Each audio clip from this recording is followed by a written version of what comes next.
Were you a little amazed with a deal, a settlement this big, that you got the kind of blowback you got from people who were questioning why you didn't prosecute and why you weren't tougher on HSBC? It feels kind of tough, but there are people who think it wasn't tough enough. No, I wasn't surprised at all, and we did prosecute HSBC, and I completely understand people who question, and I love talking about it.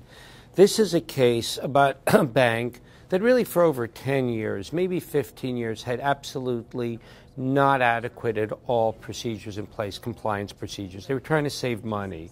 And so, Ali, what happened was they just violated the Bank Secrecy Act, which says you have to have a real anti-money laundering program. And they didn't, because they wouldn't invest money.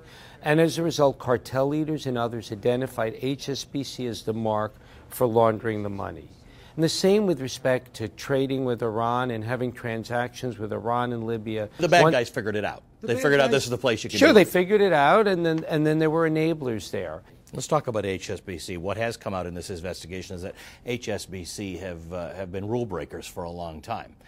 Whether or not you think somebody should go to jail for that, do you think, and this is a big settlement, do you think this number, this type of fine, this type of supervision that they're going to have, do you think that will stop them from breaking rules? I think it's going to stop them from breaking at least the kinds of rules that gave rise here. Let's give one example. As I said in the beginning, they were just completely decimated, their compliance people. They had like 80 or 90 people involved in this, and they're a big institution for this kind of problem. Now they have like 880 people. They had maybe a dozen consultants. Now they have 250 consultants. They have the monitor, and they know we're watching hard.